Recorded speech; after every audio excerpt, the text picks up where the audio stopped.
Washington. Lawmakers return to Washington with a months-long fight over border security spending behind them, another battle over the national emergency declaration just beginning, and a familiar dilemma ahead: the unclear fate of hundreds of thousands of young immigrants brought to the U.S. illegally as children. Democrats, in control of the House, are under pressure to take action on two intertwining issues: resolving the legal status of the young immigrants dubbed Dreamers, and reckoning with calls from someone in the party for a more aggressive approach in the broader immigration debate.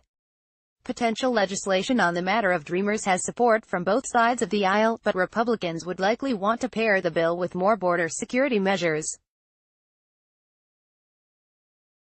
Interest in the GOP-led Senate in taking up any bill is unclear.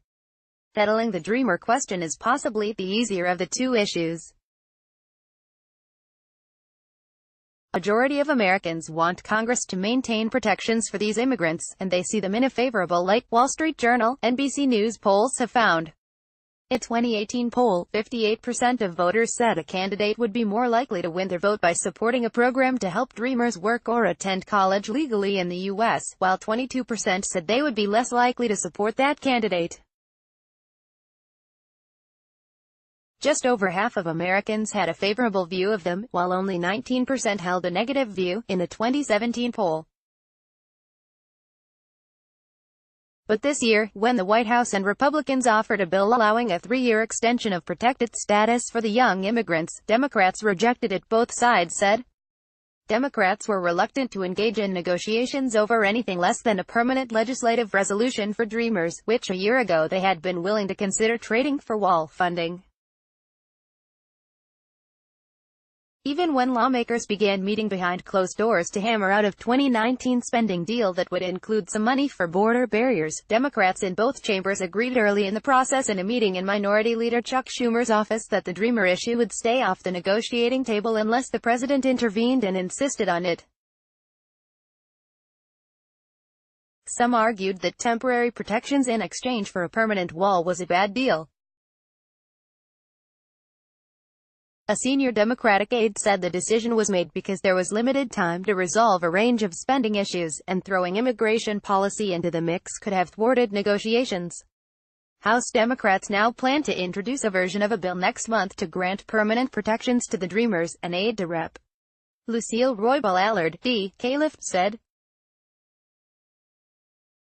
But the measure will be heard by the Judiciary Committee before it has a vote, meaning it could be several weeks, if not months, before a floor vote.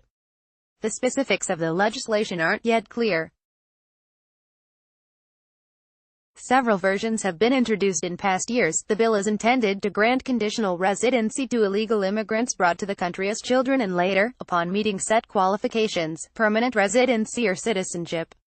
Republicans have accused Democrats of sacrificing the Dreamers simply to deny President Trump anything that would give him credit ahead of the 2020 elections. Sadly, the Dreamers are being held hostage to a Democratic strategy for 2020, said Ralph Reed, head of the conservative Faith and Freedom Coalition, which has come out in support of legal status for the Dreamers. A few Democrats, too, objected. Rep. Adriano Espaillat, D.N.Y., was among a handful of lawmakers who voted against the spending bill that funded the government through September because it didn't have a proposal for Dreamers. I say that the Dreamers' middle name is mañana, he said, using the Spanish word for tomorrow.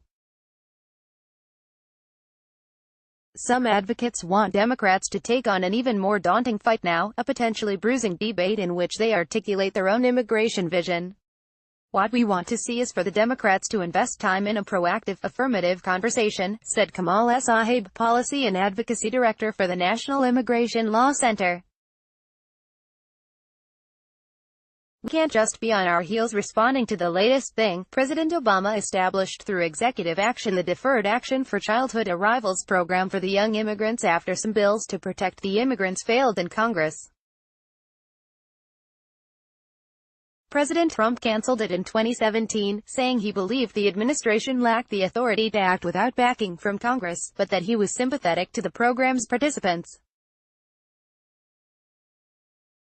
Several lawsuits have put a stay on stopping the program and allowed participants to continue to apply for renewals to the program.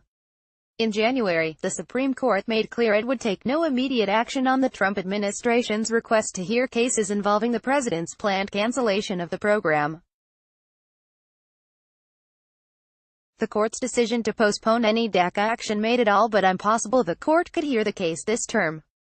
DACA beneficiaries, currently numbering near 700,000, will be able to retain their benefits during that time. Write to Louise Radnofsky at louise.radnofsky@wsj.com and Natalie Andrews at natalieandrews@wsj.com.